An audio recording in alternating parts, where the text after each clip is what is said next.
Welcome back, everybody, to Precisely Nowhere.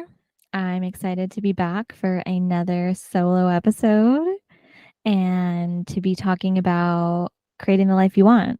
If you've listened to the past couple episodes, you know that I recently started hosting this podcast solo. Rose, my former co host, had to take a step back. You know, everyone has different life priorities, and I really am grateful for Rose because she was such a great partner. And, you know, she was my work wife at one point, and then she was my side hustle entrepreneur, co host for the podcast. And she's been one of my best friends for years now. So that isn't going to change. But for today's episode, we are going to be talking about creating the life you want. I am a couple weeks away from turning 30. By the time this comes out, I think it'll be a little bit over 2 weeks. And I'm actually pretty excited. I don't know why, to be honest. I mean, I feel like I've always dreaded turning 30, and I was like, "Can I just pause time and not hit that milestone?" But as I near it, I am embracing it. There's a lot going on in life right now, and I wanna just spend the next couple minutes kind of giving some life updates because I now that I'm solo hosting, I am finding a new groove into, how we intro episodes. And typically Rose and I would banter a bit and update, and I do still want to keep that part as part of Precisely Nowhere because a lot of my life experiences are really influencing the content that I'm putting out there. And I want to share that kind of background because I feel like for anyone who's listening, I don't want anyone to feel like that you're just listening and being talked to. It's really important for me to be talking with an audience. And I'm so excited I've been making a list of people I want to interview, other women, entrepreneurs. I'm very excited to bring those to you. I'm pushing myself to start that outreach so that I can have some interviews coming out in the fall. So I can't wait. That is something I'm super excited about this month. But personally, I am officially 1 month here in California. We got some bar stools this week and put them together. Super exciting. I got these really cute ones from Amazon, and my aunt gave them to me as a housewarming gift. So that was really nice. And we finally have our couch. We have the office pretty much set up. We both have our desks and a huge, nice bookshelf that I also found off Amazon that looks like it's from Crate and Barrel. So that's a huge plus for me. Or like from West Elm. And now it's honestly just on to decorating the walls mostly. So that's my next, and finding a bed frame, but that's an easier thing. So our bedroom and the walls are the next thing that I'm tackling. Very excited. I've been looking online for prints.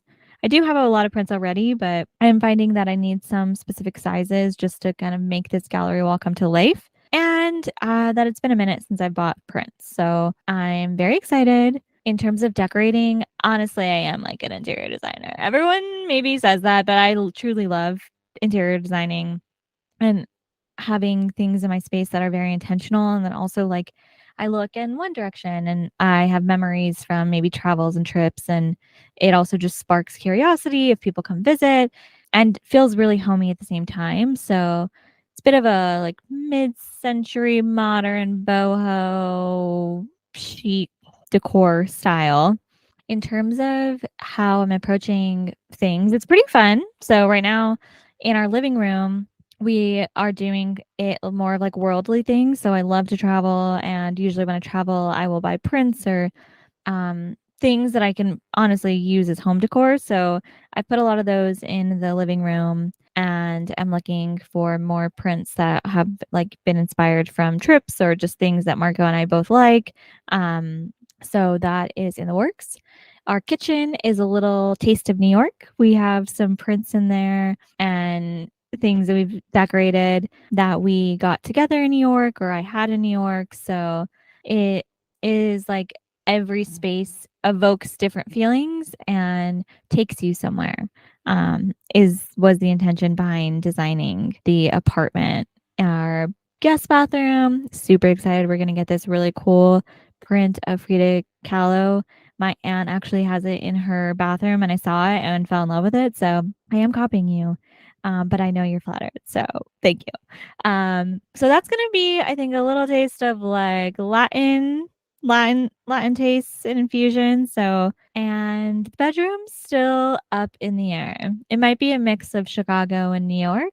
Um, I am also a minimalist to an extent, so I don't like to overdo it. Like I don't want every single wall like covered.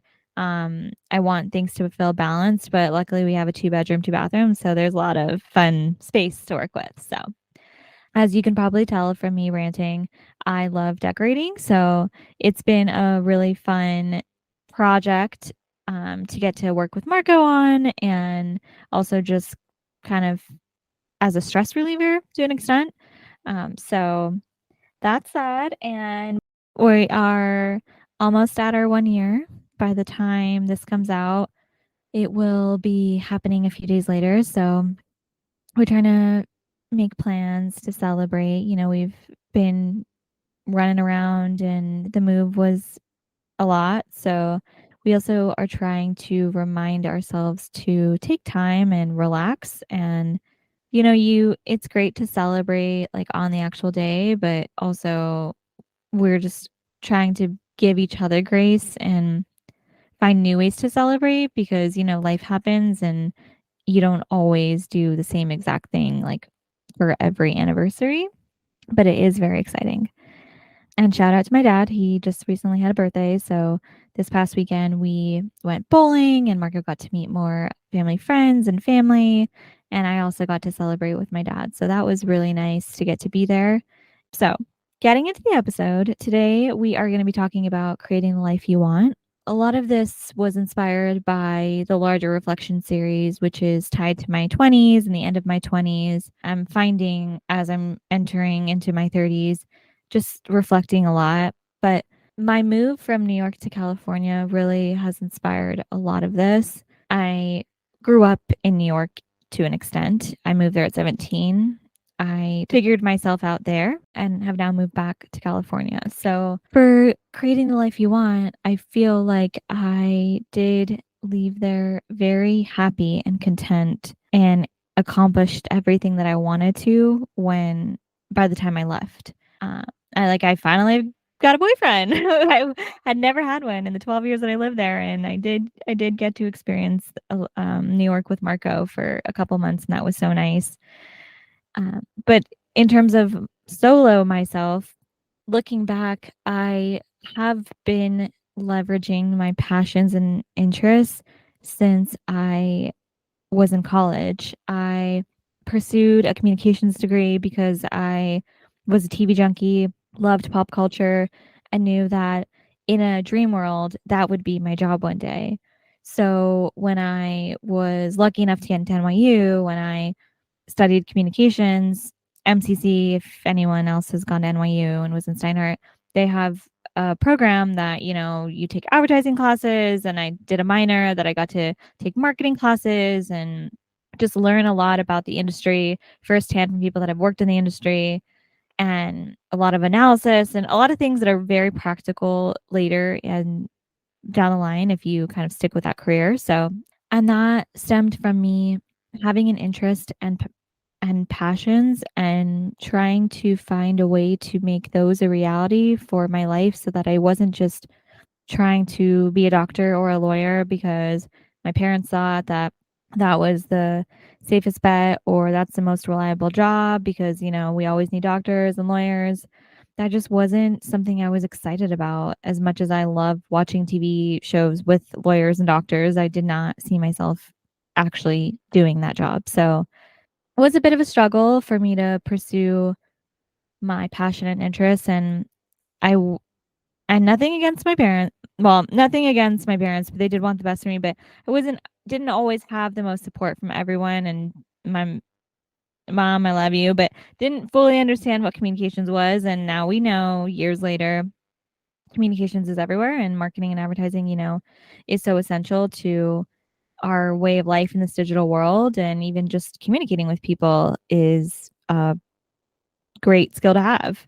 be surprised at how many people don't know how to talk to people, and really talk to them, not at them. So that being said, in creating the life you want, I would start with leveraging your passions and interests, like genuine things that aren't fleeting, just a fad, but hopefully something that truly deep down in your core bring you some sort of joy or peace, or um, also push you to like keep growing, because I have been passionate in about entertainment and media, since I was younger, and have consumed so much content. And lucky enough to get a job at NBC right out of college. I had tried to work there, intern there for 4 years, and I didn't even actually get an interview ever to be an intern there, and ended up interning at a lot of different places where I learned a lot. So, from not hearing from them, it was so discouraging, but I decided to explore other interests of mine, and I, interned at the Plaza and in sales, and did weddings and events, and then I was a greeter, and I learned all about, planning events and breaking down a room, and what goes into making a menu, and, staff and everything, and I loved that world of hospitality. And then I've also worked for a small startup development reality TV, where I'm cold calling or researching people that might want to be on a reality show and interviewing them, and I've read scripts and covered them, and, rated them on whether they should be made into movies, and have basically just followed interests. And when doors have also like knocked on doors, and if they've been opened, I have walked into them, because I've always had to hustle, and I didn't have any connections in the industry. So if it was on me to make my reality and keep moving happen. Um, and getting to the life I wanted, so when I was finally able to work at NBC, I mean, that was my first job out of college. I worked there for 3.5 years. I learned so much. I worked for a marketing team, and I helped put this huge event, this corporate company wide event together. Upfronts, if anyone's familiar with it, planning NBC Universal's Upfront. It was their first time that they were combining all of their networks into one Upfront at Radio City Music Hall. So, it's a digital campaign and also a actual live event. Did that main project for 3 years, and then also was an assistant at the same time. So helping my boss, and, he had a team, and learning to balance and work with lots of different personalities very early on in my career. It was a crash course, and I didn't always rub people the right way, but I did learn from it. So I'm grateful for that. And then I went to an agency, and that's when I shifted gears to project management. And the move was really caused by me needing to learn more. I had hit my like I need to keep growing, and growth wasn't guaranteed, and I didn't want to wait. I knew I was ready, and I didn't want to hold myself back. I feel like I've seen so many people that I've worked with either get promoted, or people work really hard and slave away, and I don't want to say they're taken advantage of, but I wanted to control my future, and that meant leaving and not waiting. So especially because I knew I was ready. I was done growing there. I wanted to grow more, but I couldn't, because part of growing is also knowing when you're ready to be properly compensated. And you also need that, right, to keep excelling as a person and pushing yourself financially. So took another detour, went over to the agency side. I've been there ever since. So that's been since 2018. So it's been about 5 years. And I'm at another agency. I kind of hit another growth spurt where I was ready to grow. And, sometimes you have to bet on yourself. I have had really great mentors that have taught me that, to know when it's ready, when you're ready, not just ready because you think you want more money, but when you're really ready. And I feel like usually, and by that point, you've usually given a lot to the company, and you can wait. I'm someone though who I can't stand seeing my friends also. I mean, luckily, all of my friends also are thriving. Having friends that have pushed themselves have helped me push myself. Having really amazing coworkers and a crew of project managers at my old agency, we were like a little tribe. And I really learned a lot from them, and I'm so grateful because they were super open to helping me kind of navigate that, like, how do you ask for more money and how to prepare coming into annual reviews with what you've done and actual like numbers. I mean, you'd be surprised. I feel like it took me years to realize if you want to get to that next level, you also need to like prep for that, prep for those conversations and have those like you can't argue with numbers at the end of the day. And as long as you know you've done everything you can going into that meeting to make your case, I feel like you can walk away, whatever the outcome is, knowing it's not like you half assed this conversation that involved you getting compensated more or, you getting a raise or promotion. So, in creating the life you want, I would just say my first reflection life lesson is taking it in your own hands and trusting your gut. It's really hard to do. And I don't disregard that, but I think, and I've seen from experience, it is so worth it. And, what's the worst that can happen? You go down a path and you realize that's not for you, but at least you took yourself down that path. It wasn't you doing a path because somebody else thought it was the right path for you to take. And granted, there are circumstances and times when, if you really like need to pay your bills or honestly just need to get on your feet, that you take certain paths and suggestions to people that are trying to help you, obviously. But, if you're trying to figure out what you want to do for your career or in life, I would say I've found always following interests and your passions, and hopefully they're legal, has made me the happiest, even in moments when I'm like maybe on the verge of burning out or dealing with really difficult people. I know that at the end of the day, I am doing a job that is truly something that I'm interested in and a passion of mine. And that really helps kind of make me feel balanced at the end of the day.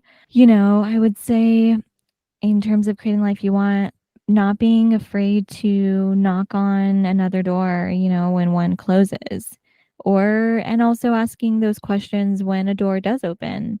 There are a lot of opportunities out there, amazing things, but doing your homework and making sure that when you're maybe signing a contract or agreeing to partner with someone or collab, you've asked all the questions that you may have and don't feel bad asking them. It is a two-way street in a collab, in you deciding to work with someone. Just because you need a job doesn't mean you don't get to ask questions and you don't get to ask for the salary that you know is your worth. All you can do is ask. So I would say advocate for yourself and pick yourself back up, even if you feel like shit and you maybe are just so defeated. I have been there so many times with jobs I've applied to and rounds of interviews I've done, and then only to find out they hired someone else or that I wasn't a fit. And I've taken it personally in the past, but as I've gotten older, I've also realized sometimes those doors that close are a blessing, because they really do either encourage you and cause you to reflect about what you really want and keep going for it. There's going to be obstacles that always happen to all of us, but it's, how you pick yourself back up and get up the next day and show up. That is what is going to have the biggest impact. So keep doing you and honestly, just live your truth. I don't know if it's like my parents that instilled this in me, this confidence, but I'm really trying to lean in and drink the Kool-Aid for it because I just think everyone should think that they're fucking awesome and hot shit. Let's build each other up and just spread some kindness. It's just, I feel like I see it in the world. Pessimistic people, you know who you are. And, not judging, really not, but challenge. I wish putting this challenge out there, challenge yourself to think positively about your experiences and people you interact with for a week and see how hard it is. Because if you're pessimistic, it's probably going to be really hard, but the outcome of it, I feel like you're so much lighter. And I'm speaking from experience. I used to be pessimistic and just, like someone trying to talk to me on the subway or someone's trying to talk to me, like I'm like, why are you talking to me? Like, what do you need? Like, what, like, is this person like trying to get something from me? And I have had that mentality for many years. And while I was still a happy person, I have found myself a happier person with my positive mindset and just approaching things from a glass half full perspective. And honestly, just wanting to pay it forward. I had this really interesting conversation with a family friend, their kid recently, and they were talking about how they are being bullied and how they were interested in a certain sport and were, bullied and kind of have stopped playing that sport because of that and are trying something else out and are grappling with, how to handle being kind. I mean, this was a pretty mature child, but not giving in to just being mean back and being nice and I, as I was talking to them and trying to give some advice and also listen, I was reminded of adults are like that too, not just children. We have adults that, you know, like to bring people down or show up to work and, they've had a fight with their significant other or something has happened in their personal life and, they bring it to work and it's reflected with how they talk to people. Um, they might be short, they might be dismissive, they might put you down. And then, you're in a work environment and there's that borderline of trying to be professional. And so you don't want to, start drama, but also like I mean, I'm someone who likes to advocate because I don't want to condone those types of behaviors. And it's really hard to speak up. But for me, I can only control my actions. And I also don't think it's okay for people to, especially in this day and age, honestly, for people to treat other people like shit and get away with it. Like the jig's up.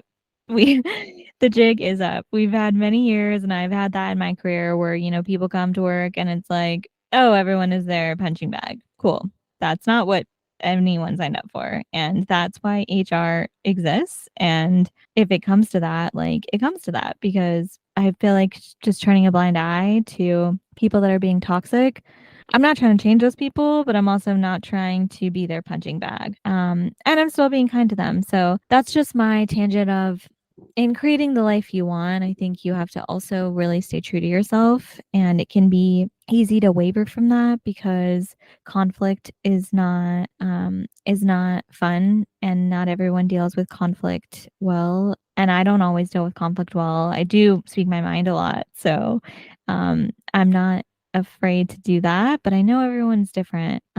But if you want to create the life you want, you have to stand up for yourself and you have to know that it's not selfish to, need certain things from a partner and from a relationship and your other partner is not a bad person because they can't give those things to you. Maybe you're just not compatible. Maybe they're just not the ideal person in your larger life that you want to create. And I'm not saying to go out there and be picky and, make sure you have a checklist of every single type of attribute that you want in a person, but those core values and the way that they treat you and how much you honestly are they your ride or die? Like, are they your ride or die? Is that what you're looking for? If you are, let's stop trying to change people. People when people show you who they are, I just think we need to really take a hard look at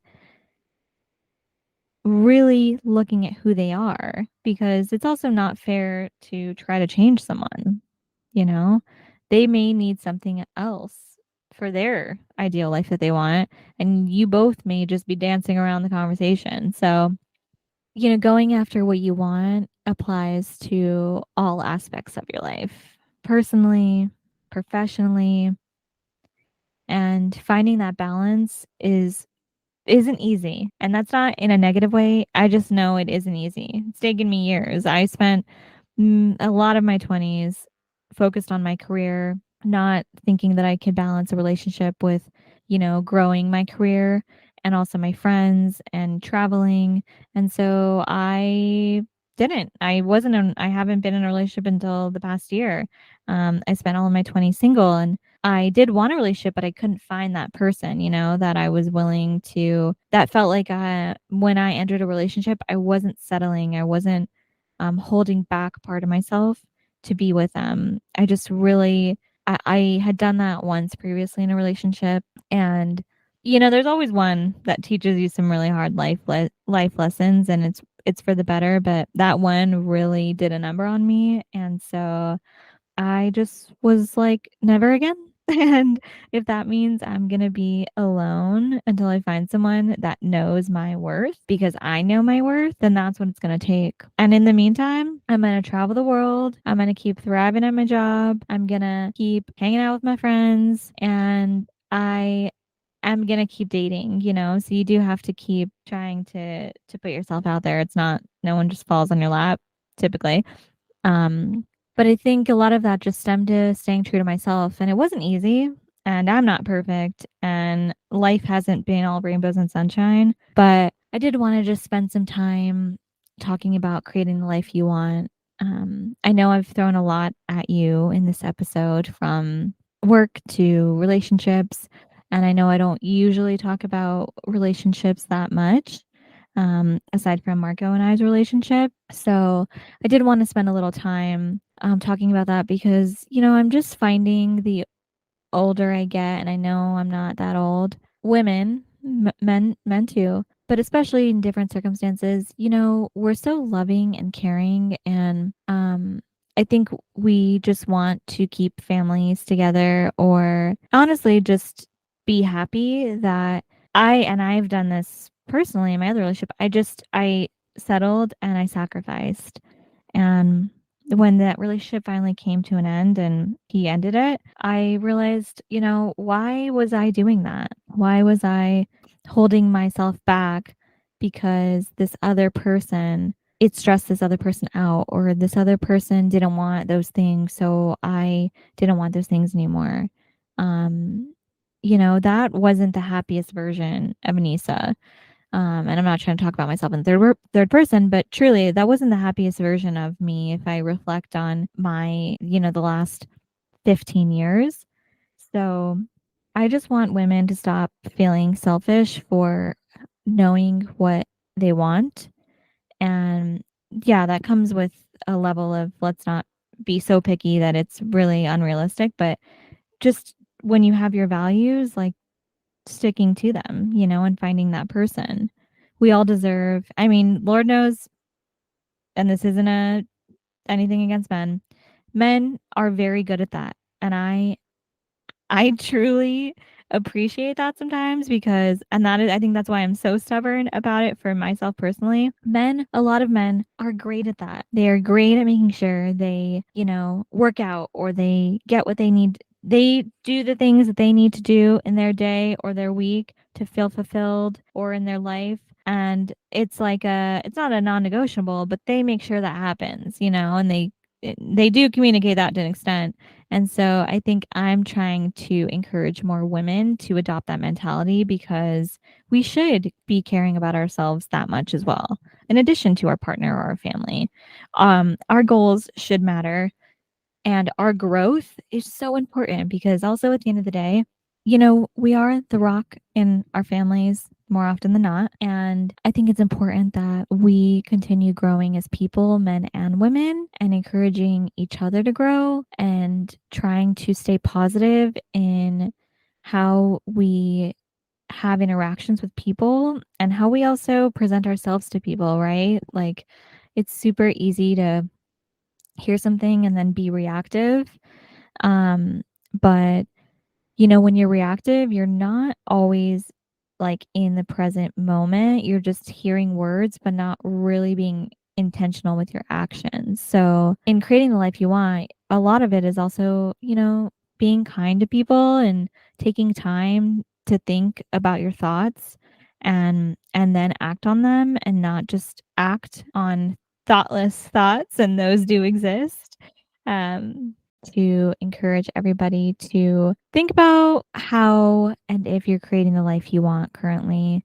And don't feel any sort of shame or, well, feel what you're going to feel, but give yourself some grace in whatever that answer is. Are you creating the life you want? Are you taking those steps?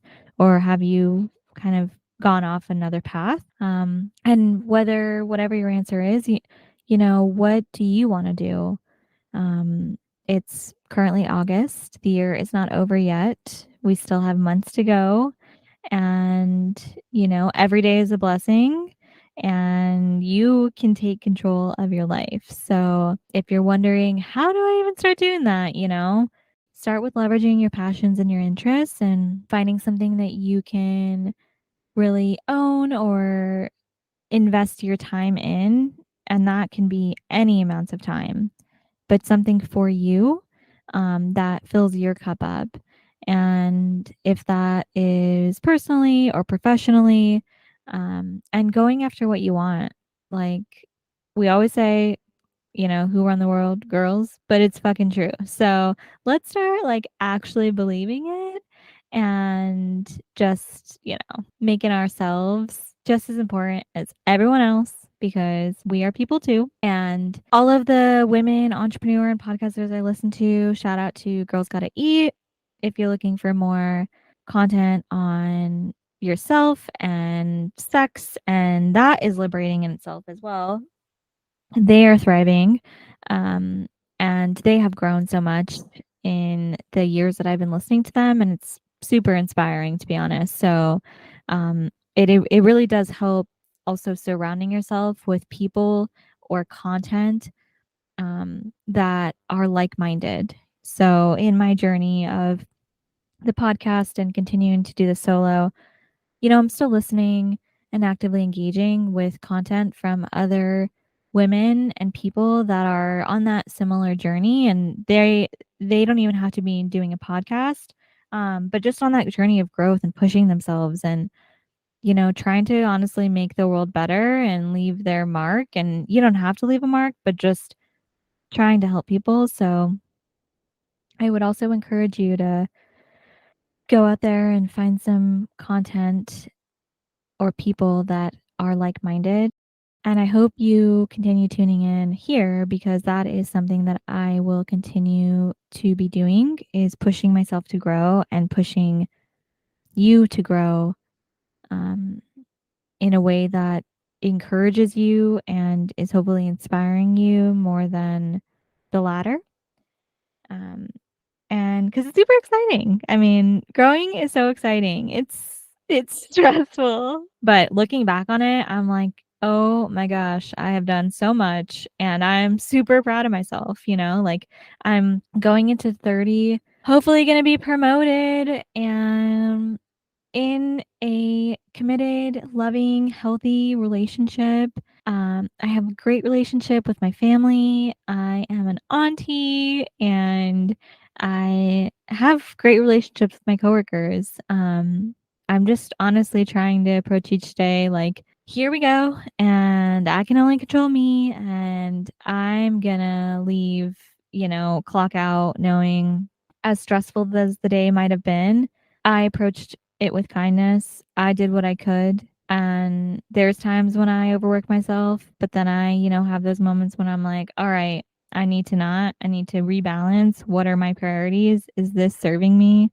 Is this part of the life that I want? I mean, in full transparency, I need to be spending more time on the podcast. I've work and life has been so busy, and I found myself frustrated because I'm not spending my time as much on my personal things because I'm also balancing so many things, personally and professionally. So I am using this opportunity to also remind myself and push myself that I need to keep staying on that path. It's very easy to waver off of it, but it is so worth it to stay on it. So that is the end of this episode. Thank you to all of my listeners and supporters, and also the other women that I listen to that share lots of great knowledge. I will put them in the show notes, but I'm also going to speak to them here in case you're listening and you don't read the show notes. So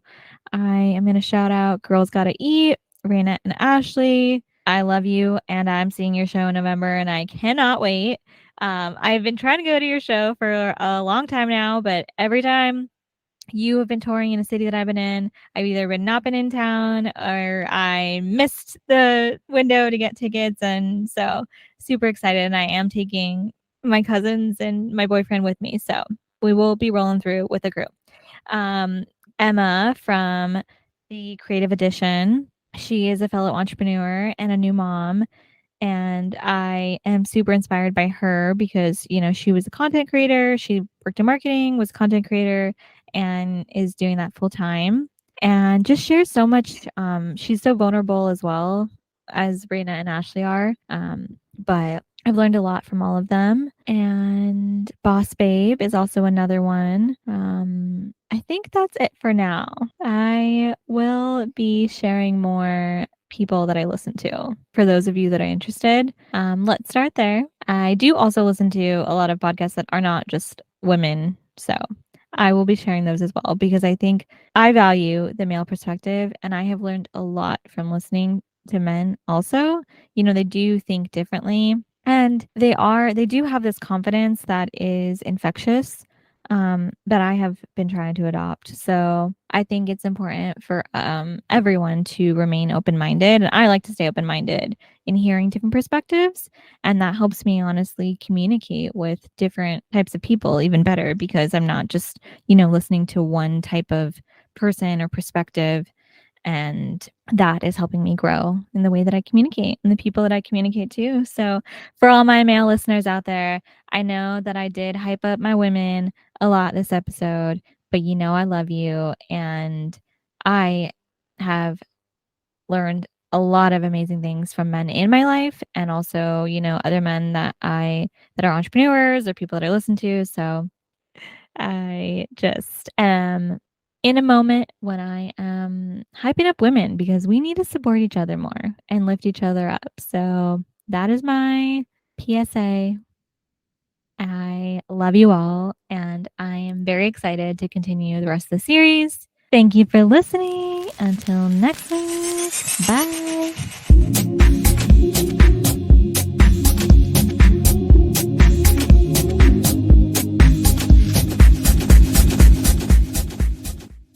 Music and editing done by Marco. You can find him at midnight, MIDNITE_mind80 on Instagram for more of his work.